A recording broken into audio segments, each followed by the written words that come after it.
प्रिय विद्यार्थियों, आज हम रामविलास शर्मा के निबंध धूल का अध्ययन करेंगे। रामविलास शर्मा का जन्म उत्तर प्रदेश के उन्नाव जिले में हुआ था। वहाँ से वे उच्च शिक्षा के लिए लखनऊ आ गए थे। वहीं पर उन्होंने पढ़ने और पढ़ाने का भी काम किया था। रामविलास शर्मा को अपनी रचनाओं के लिए साहित्य अकादमी, व्यास सम्मान, शलाका सम्मान आदि से सम्मानित किया गया और उन्होंने सारे सम्मान राशि को जो कुछ पुरस्कार के रूप में उन्हें मिली थी, साक्षरता प्रसार के लिए दान कर दिया था। इस निबंध में आप देखेंगे उन्होंने कई मुहावरों, लोकोक्तियों, देशीय शब्दों और अन्य रचनाकारों की रचनाओं से उदाहरण लेकर कुछ सूक्तियाँ और पंक्तियाँ ली हैं, जिससे धूल की महिमा का वर्णन किया है, धूल की उपयोगिता का वर्णन किया है। वे स्वयं पहलवानी के शौकीन थे, इसलिए उसके कारण उन्होंने इस पाठ में अखाड़े का भी उल्लेख करके पाठकों को अखाड़ों के द्वारा गांव और शहर के जीवन से भी परिचित करवा दिया है। धूल के नन्हे नन्हे कणों का वर्णन करते हुए वे देशभक्ति का भी पाठ पढ़ाते हैं और इस पाठ को पढ़ने के बाद ये ध्यान रखिए, उन्होंने चेष्टा की है कि अब कोई भी पाठक धूल को धूल समझ के ना उड़ा दे।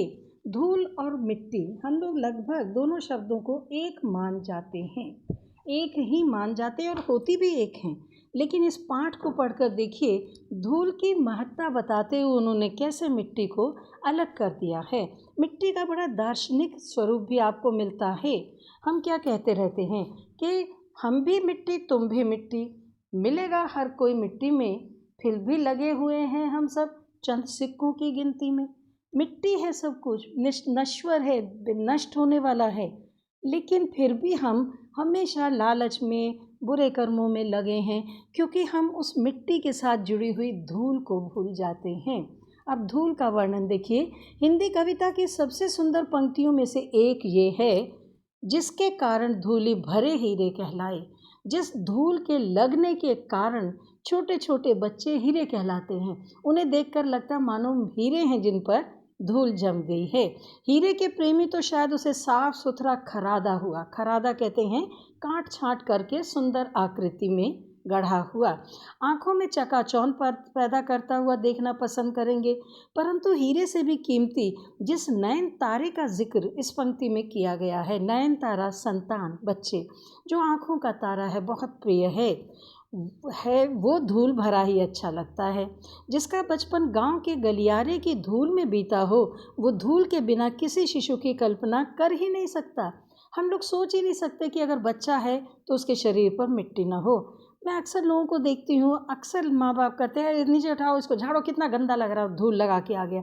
हम ये सोच ही नहीं सकते, क्योंकि धूल के साथ ही हमारा बचपन बढ़ा है।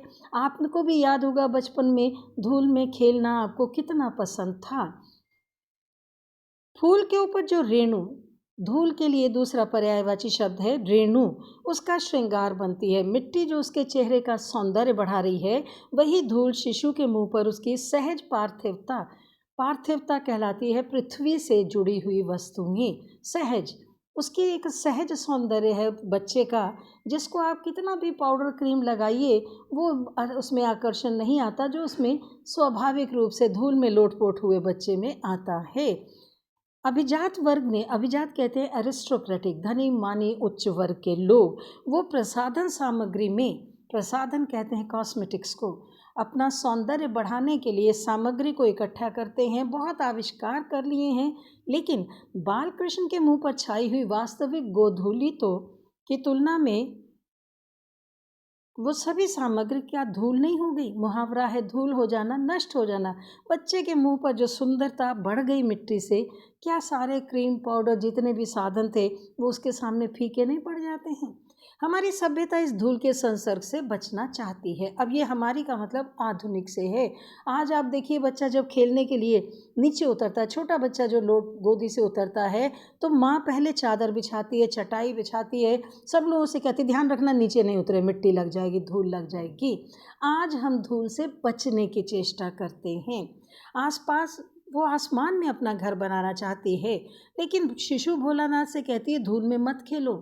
क्योंकि तुमको गोदी में लूँगी तो मेरे भी कपड़े गंदे होंगे, क्योंकि भोलानाथ के संसर्ग में उसके नकली सलमे सितारे धुंधले पड़ जाएंगे। जिसने लिखा, धन्य धन्य वे हैं नर मैले जो करत गात कनियाँ लगाए धूरी भरे ऐसे लरिकान को। लरिकान मतलब बच्चे, धूरी भरे मिट्टी से लथपथ कनियाँ लगाए गोद में उठा लेना।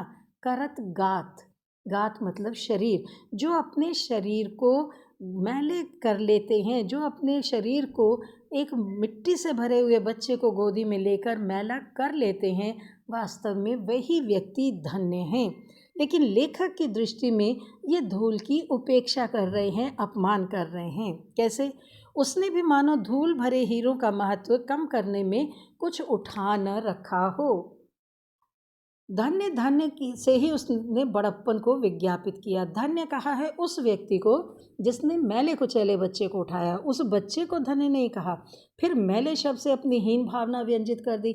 मैला है बच्चा, हीन है, साफ सुथरा नहीं है। और अंत में ऐसे लड़कान, ऐसे बच्चे कह के भी उस बच्चे का स्तर नीचे कर दिया है, भेद बुद्धि का परिचय दिया है। वो हीरों का प्रेमी है क्योंकि वो साफ सुथरे बच्चों का प्रेमी है, धूल भरे हीरों का नहीं। मिट्टी से लथपथ बच्चों के सौंदर्य से उसे कुछ लेना देना नहीं है। वो धूल को इतना आवश्यक अंग मानते हैं। शिशु भोलानाथ के संसर्ग में मैले जो करत गात की नौबत आई। अखाड़े की मिट्टी में सनी हुई देह से तो कहीं उबकाई ही आने लगेगी। अगर आपको धूल भरे मिट्टी से जो सने हुए बच्चे हैं उनसे आपके शरीर कपड़े मैले होते हैं, तो लेखक के अनुसार अगर आप अखाड़े चले जाएंगे तो वहाँ की मिट्टी देखकर तो शायद आपको उल्टी ही आ जाएगी, उबकाई का आना, उल्टी आ जाना। जो बचपन में धूल में खेला है वो जवानी में अखाड़े की मिट्टी में सनने से कैसे वंचित रह सकता है? सन्ना मने उसी में डूब जाना, वंचित रहना, दूर रहना। लेखक स्वयं ग्रामीण थे और ग्राम से आने के कारण अखाड़ों में जाते आते थे, कुश्ती करते थे।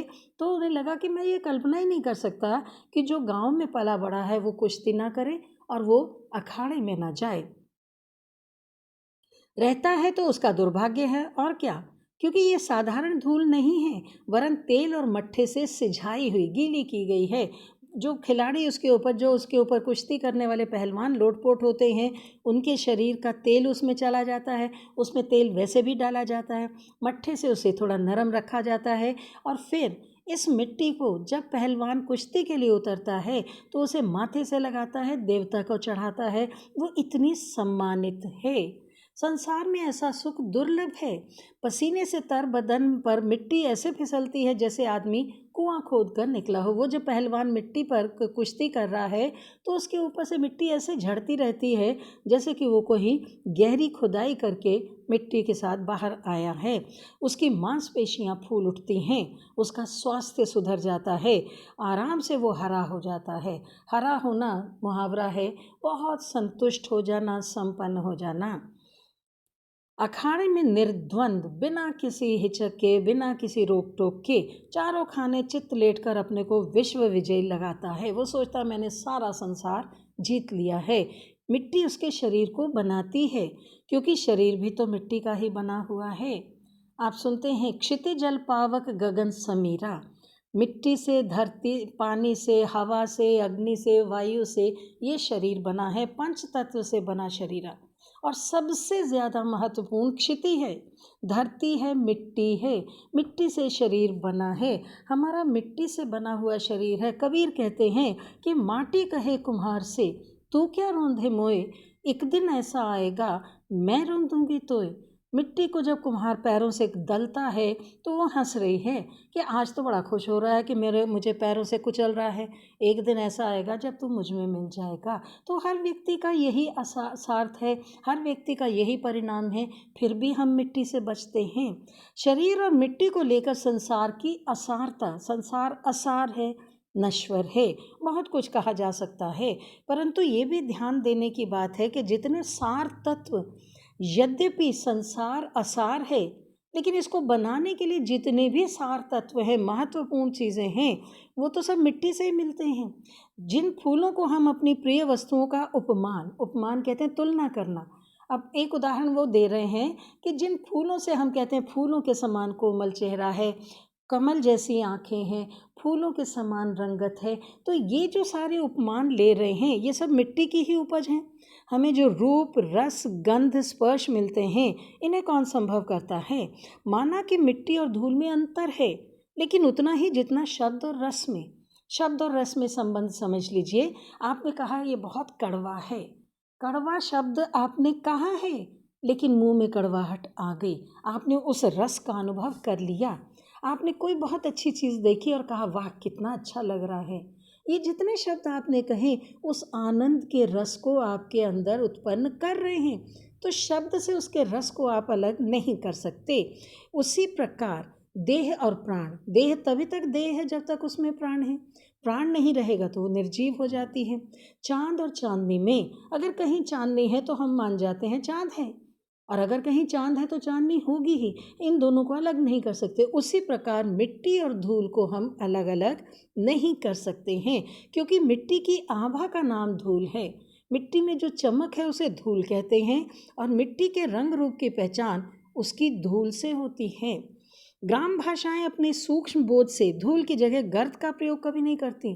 हम अपनी शहरी भाषा का प्रयोग करते हैं तो बोलते समय जल्दी में होते हैं, या जल्दी से दूसरे को बात समझाने के लिए जो शब्द मुंह में आता है मिलता जुलता हम प्रयोग करते हैं।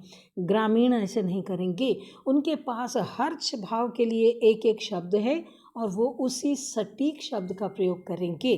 तो उसके लिए धूल कहनी है तो धूल कहेंगे, गर्द नहीं कहेंगे। गर्द में गंदगी शामिल होती है। धूल वह जिसे गोधूली शब्द में हमने अमर कर दिया है। धूल तो बहुत पवित्र गोधूली है। अमराइयों के पीछे अब देखिए धूल कहाँ कहाँ दिख रही है। एक तो गोधूली है, अमराइयाँ, अमराई कहते हैं आम के बगीचों को। उसके पीछे जब आम के पेड़ों के पीछे से सूर्य की किरणों में जो धूली सोने को मिट्टी कर देती है, जो सोना है वो मिट्टी सोने में बदल गई, क्योंकि सूर्य की सुनहरी किरणें उस पर पड़ी तो लगा वहाँ पर सोना बिखरा है। अब जो वास्तविक सोना है वो मिट्टी हो गया उसके सामने। मिट्टी होना बिल्कुल महत्वहीन हो जाना। जो प्रकृति का सोना है उसके सामने ये जो हीरे जवाहरात से जड़ा हुआ सोना है, गहने हैं, व्यर्थ हो जाते हैं। सूर्यास्त के उपरांत लीक पर गाड़ी के निकल जाने के बाद जब सूर्य की किरणों से लीक उठ रही है, लीक कहते हैं एक पंक्ति, गाड़ियाँ जहाँ चली जाती हैं एक लाइन सी बनती चली जाती है, और वहाँ से धूल जब उड़ रही है तो सूर्यास्त की भी आभा उस पर पड़ रही है। वहाँ पर वो बादल के समान, रुई के छोटे छोटे बादल के समान सफ़ेद धूल दिखाई देती है। यहाँ ऐरावत हाथी के नक्षत्र पथ की भांति इंद्र के हाथी का नाम ऐरावत है, जो स्वर्ग में है, आकाश गंगा में घूमता है, जहाँ हर समय उसके आगे पीछे छोटे छोटे सफ़ेद सफ़ेद बादल उड़ते रहते हैं। तो ये जो गांव की धूल उड़ रही है सफ़ेद, मानो ऐरावत हाथी के नक्षत्र पथ की भांति जहाँ की तहाँ स्थिर रह जाती है। चांदनी रात में मेले जाने वाली गाड़ियों के पीछे जो कवि कल्पना की भांति उड़ती चलती, कवि की भी कल्पना अपार होती है, कुछ भी कुछ कल्पना का हिस्सा बन जाता है, ऐसी ही धूल को वो मान रहे हैं। जो शिशु के मुंह पर धूल की पंखुड़ियों पर साकार, फूल की पंखुड़ियों पर साकार सौंदर्य बनकर छा जाती है, धूल उसका नाम है। धूल वो कोमल चीज़ है जो हमें सौंदर्य से मिलाती है। गोधूली पर कितने कवियों ने अपनी कलम नहीं तोड़ दी। कलम तोड़ना मुहावरा है अत्यधिक सुंदर वर्णन करना। लेकिन ये गोधूली गांव की अपनी संपत्ति है, केवल गांव में मिलेगी। क्यों? शहर के बाटे नहीं पड़ी, बाटे मतलब हिस्से में, शहर के हिस्से में नहीं आई। आप अपने चारों ओर देख सकते हैं, हमें थोड़ी सी भी ज़मीन कच्ची मिलती है तो हम कहते हैं तो मिट्टी है, गंदगी होगी, फट से पक्का कर देते हैं। हमारे हिस्से में गोधूली आती ही नहीं है। एक प्रसिद्ध पुस्तक विक्रेता के निमंत्रण पत्र में गोधूली की बेला में आने का आग्रह किया गया था, लेकिन शहर में धूल धक्कड़ के होते हुए, जिसमें पेट्रोल का धुआं है, चारों तरफ छाई हुई, आकाश में छाई हुई जो मिट्टी उड़ रही है, जो कुछ कारखानों से उठी हुई धूल के कण हैं वो भी उसका हिस्सा है, तो उस धूल धक्कड़ में तो हम जा सकते हैं, गोधूली कहाँ मिलेगी? ये कविता की विडंबना थी, उसके लिए बड़े दुर्भाग्य की बात थी। गांव में भी जिस धूली को कवियों ने अमर किया वो हाथी घोड़ों के पग संचालन से नहीं। अब गांव में हो सकता है किसी के पास हाथी हो, घोड़ा हो, उनके चलने से जो धूल उड़ती है लेखक उस धूल को धूल नहीं मान रहा। धूल तो है जो गौ और गोपालों के पदों की है, जो गौओं के और उनको चराने वाले ग्वालों के पैरों से उठती है, वो धूल है। नीच को धूरी समान, ये वेद वाक्य नहीं है। किसी भी नीच के लिए धूल के समान है, ये कोई वेद वाक्य। वेद वाक्य मतलब अटल सत्य। वेदों में कहा गया अटल सत्य। सती उसे माथे से, योद्धा उसे आँखों से लगाता है। जो सती स्त्री है, जो अपने आदर्शों पर टिकी है, महान स्त्री है, वो सदैव धरती को प्रणाम करती है, सदैव अपनी धूल माथे पर रखती है। जो योद्धा हैं, जो देशभक्त वीर हैं, वो जब भी युद्ध से वापस आते हैं, युद्ध पर जाते हैं, इस धरती को, मिट्टी को माथे से लगाते हैं।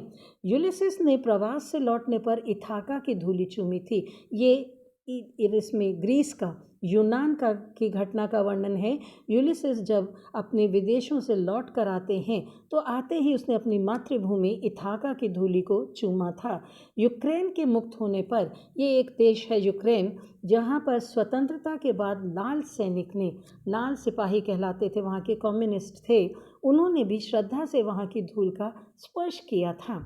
श्रद्धा, भक्ति, स्नेह, इनकी चरम व्यंजना, चरम मतलब अंतिम सीमा तक अगर वर्णन करना है, श्रद्धा का अंतिम छोर क्या है, तो धूल से बढ़कर कौन सा साधन है। इस धूल को ही माथे से लगा लीजिए तो आप बड़ी से बड़ी श्रद्धा, भक्ति और स्नेह का वर्णन कर पाते हैं। यहाँ तक कि घृणा और असूया आदि के लिए भी, अगर हमें किसी के प्रति घृणा है, कोई विभत्स वस्तु है, उसका वर्णन भी करते हैं तो हम धूल का ही प्रयोग करते हैं। तब हम धूल चाटने, धूल झाड़ने आदि क्रियाएं प्रचलित हैं। अब ये सभी मुहावरे हैं। धूल झाड़ना, किसी भी चीज़ को साफ कर देना, किसी भी चीज़ को वहाँ से निकाल कर बाहर ले आना है। धूल, धूली, धूरी, धूरी आदि की व्यंजनाएं अलग अलग हैं। ये सभी शब्द पर्यायवाची हैं धूल के ही, लेकिन इनका अर्थ भी, व्यंजना मतलब उसकी व्याख्या, अर्थ भी अलग है। कैसे अर्थ है? धूल जीवन का यथार्थवादी गद्य है। जो जीवन की सच्चाई है वो धूल है, और धूली उसकी कविता है। धूली थोड़ा सा नरम हो गया शब्द, धूल से धूली, ये थोड़ा नरम लगता है जैसे कविता। गद्य की तुलना में कविता थोड़ी नरम होती है, कोमल होती है। धूली वही कविता है। धूली छायावादी दर्शन है। छायावाद कविता का वो स्वरूप है जहाँ पर कवि ऐसे लोग, ऐसी स्थिति का वर्णन करता है जहाँ कोई उपस्थित नहीं है, केवल कल्पना से मनुष्य को उपस्थित प्राप्त कर लेता है, बता देता है कि यहाँ पर ये वस्तु उपस्थित है। इसे हम छायावाद कहते हैं। छाया को देखना है जिसमें संदिग्धता है। संदिग्ध कहते हैं संदेह है, जहाँ पर किसी की उपस्थिति का संदेह होता है।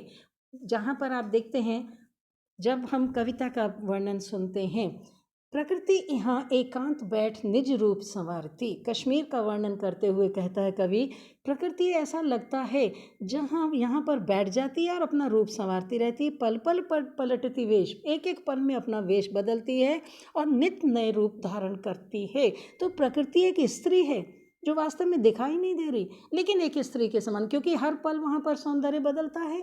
मानो कोई स्त्री है जो अपना वेशभूषा, सौंदर्य, अपनी सजावट बदलती रहती है। और यही छायावादी दर्शन है जिसकी वास्तविकता संदिग्ध है, और धूरी लोक संस्कृति का नवीन जागरण है। इन सब का रंग एक ही है, रूप में भिन्नता जो भी हो। मिट्टी काली, पीली, लाल तरह तरह की होती है। कुछ पंक्तियों को बता रही हूँ कविता की। मिट्टी की खुशबू की बात ही कुछ निराली है, कहीं चिकनी, कहीं रेतीली, कहीं सख्त, कहीं काली है। ये कवि वर्णन कर रहे हैं कि धूल तो अलग अलग रूपों में उपलब्ध होती रहती है, लेकिन धूल कहते ही मिट्टी में तो ये रूप आ गए, पर जैसे ही हमने धूल कहा, उस धूल को कहते ही शरद के धुले उजले बादलों का स्मरण हो आता है। सफ़ेद सफ़ेद बादल, शरद ऋतु आती है, जब आपके वर्षा ऋतु समाप्त होती है तो आकाश में कहीं कहीं बादल छाते हैं, वो सफ़ेद होते हैं, हल्के फुल्के होते हैं। धूल हमें उन्हीं शरद के बादलों की याद दिला देती है। धूल के लिए श्वेत नाम का विशेषण अनावश्यक है। क्योंकि ये तो उसका सहज रंग है। धूल तो होती ही सफ़ेद है, बाकी तो उसके अंदर प्राकृतिक वस्तुओं के मिल जाने से अलग रंग आने लगता है। हमारी देशभक्ति धूल को माथे से ना लगाए। देशभक्ति प्रकट करनी है तो माथे से लगाइए, अपनी धरती की धूल को सम्मान दीजिए। पर आज के व्यक्ति में शायद ये भावनाएं उतनी जोश से, उतनी स्पष्टता से नहीं दिखाई देती, तो लेखक निराश तो हैं, लेकिन फिर भी कहते हैं मत करो इतना प्रयोग, पर उस पर पैर रखो, उस पर दृढ़ता से टिके रहो। अपना देश छोड़कर, अपना स्थान छोड़कर इधर उधर मत निकलो। किसान के हाथ पैर मुंह पर छाई हुई धूल हमारी सभ्यता से क्या कहती है? उस कृषक का सम्मान करो जो इतना कठोर जीवन जीता है धूल में सनकर। हम कांच को प्यार करते हैं, हम बाहरी सजावट को, कांच के अंदर एक बहुत चमक होती है, सौंदर्य होता है, आकर्षण होता है, जल्दी से हमें अपनी ओर खींच लेता है। धूली भरे हीरे में धूल ही दिखाई देती है। वो कांच क्योंकि साफ सुथरा है तो आकर्षक है, पर जो हीरा है उस पर शायद धूल जमी हुई है, हम उसे पहचान नहीं पाते, हम उसको धूल है कह के त्याग देते हैं। भीतर की कांति आंखों से ओझल रहती, कांति कहते हैं चमक को। लेकिन ये हीरे अमर हैं और एक दिन अपनी अमरता का प्रमाण भी देंगे। ये जो किसान हैं, ये जो धरती के लाल हैं, किसान के समान जो भी धरती से जुड़ा हुआ व्यक्ति है, ये आज हमारे सामने उपेक्षा के रूप में खड़े हैं, लेकिन एक दिन यही अमरता का परिचय देंगे। अभी तो उन्होंने अटूट होने का ही प्रमाण दिया। वो कितने कठिनाइयों का सामना करके भी टूटते नहीं हैं, संघर्ष में लगे रहते हैं। हीरा वही घनचोट न टूटे, क्योंकि असली हीरा वही होता है जो घन कहते हैं हथौड़े को, हथौड़े से कितना भी उसको मारते रहिए वो टूटता नहीं है, बल्कि वे उलटकर चोट भी करेंगे, वापस आएंगे और आप पर उसका प्रहार भी कर देंगे। तब कांच और हीरे का भेद जानना बाकी नहीं रहेगा। तब आप समझ जाएंगे वास्तविकता क्या है। जो धूल से भरे हैं वही हीरे हैं, जो कांच के समान उजले चमकीले हैं वे मूल्यवान नहीं हैं। तब हम हीरे से लिपटी हुई धूल को भी माथे से लगाना सीखेंगे, तभी हम धूल का सम्मान करना सीखेंगे। हमें सच्चाई की ओर जाना है, हमें सत्यता को पहचानना है, दिखावे में, बाहरी चमक धमक में नहीं जाना है, धूल से दूरी नहीं बनाना है, धूल का सम्मान करना है। धूल हमारा देश है, धूल हमारी देशभक्ति है, धूल हमारा जीवन है, और इस धूल को हम जब तक माथे से लगाते रहेंगे, हम इसके प्रति अपनी कृतज्ञता का भी उल्लेख करते रहेंगे। आशा है पाठ आपके समझ में आया होगा। इसको और ध्यान से पढ़िए, दोहराइए और दिए गए प्रश्नों का उत्तर लिख लीजिए।